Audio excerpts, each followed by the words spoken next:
Heather Johnston, you're the founder of the United States Israel Educational Association.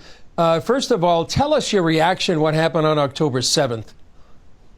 Well, Chris, it's been a horror. It's been a trauma for all those who love and care for Israel, for those who are working on behalf of the U.S.-Israel relationship. It has been a complete and total shock, something that will go down in history, go down in infamy, as far as a terrorist proxy being able to penetrate Israel's border.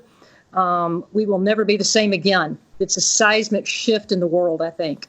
Yeah, and you wrote a blog in the Times of Israel about the moral choice that the West faces. What is that moral choice? Well, I think it's to choose a side. And first, before you can choose a side, you have to be defining reality accurately. Don't you think? It's one of those things that if you don't, if you're a world leader today, or say you're a congressman or you're in a parliament somewhere, if you don't have the reality defined accurately, then it sort of offsets every decision you make. But leaders today need to be choosing a side.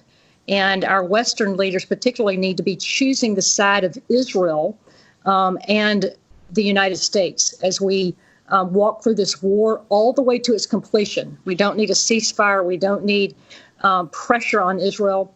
We need to be taking an avid stand for our partners in the region, and it's going to dictate where we go from here, how we handle terrorism, how we handle terrorist proxies and non-state actors, how we handle Iran. These things are going to be important going forward. And you know, what we really need to do in the United States is to make sure that we don't continue to, keep tabs on Israel during this war. Every time you have a U.S. administration leader inquiring and having to fly over to the region and say, well, you need to be using proportionality and you need to limit civilian casualties. All of those things are important. But to keep continuing to say that to Israel really undermines, it kind of puts them at the level of Hamas, like they're not able to be responsible or something. And when we do that, it fuels anti-Semitism. It makes people doubt Israel. It makes them doubt their integrity, their values, the way that they're going about war. And it's not a good pressure. Yeah.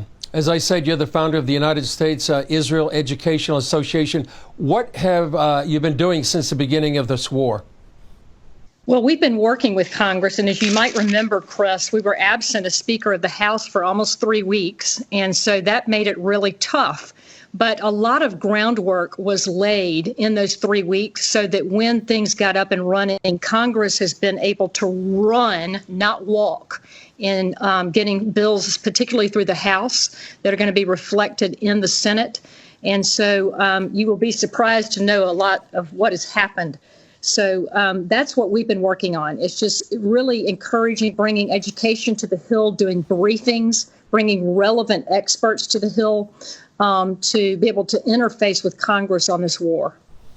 And what has the election of Mike Johnson, what has that meant to Israel and to Capitol Hill right now? Well, it's a big sigh of relief. Don't you feel that way? It's been a sigh of relief for two things. One is that he's a great conservative leader, a constitutional attorney, somebody that really has had the experience to lead at this time. That's number one. But just to fill a vacancy. I mean, we have been absent the conservative leader over the House of Representatives amid the war. So as he has stepped in, he has become the leading voice, of course, on Capitol Hill, and being able to, out of the House of Representatives, to guide our way, to know how we're to go into the future on legislation, where we're headed with policy, all of those things. And he's been a wonderful and vocal supporter of Israel. The first bill that he passed was on behalf of Israel, and it was a resolution and standing with Israel. And so we're very thankful to have Speaker Mike Johnson. Yeah. And what can Christians do to help out what's going on Capitol Hill? Well, I think that there just needs to be, it's a time period where we all need to realize that we're at war. And sometimes we go, okay, there's a war over there, but it's not my war. And I think we need to understand that this is a war really going on for humanity, for Western civilization. And that as watchmen, if we're going to actually be serious about being good citizens, standing on behalf of Israel, it is important to stay very focused and informed on what's going on through newspapers, through your show, through other opportunities. And then we need to preserve. That is to have a real effective prayer life on behalf of Israel, taking time each day to say, this is my part, my responsibility. I'm going to take my place on the wall. And we need to be vocal with our congressmen and senators out of our states. They play a major role in forming the policies. How would you encourage people to pray? And any last thoughts, Heather? Well, I think that we have a lot to. I think first of all, Congress is passing a large number of bills right now. The House just passed the aid bill, $14.3 billion. The Senate has yet to pay that. To bring that forward. And I would be praying for Congress right now. There was a big SHIP Act that passed. It got support from 2/3 of the Democrats, and it reimposes and enforces sanctions on Iran. To a degree we've not seen since 2020.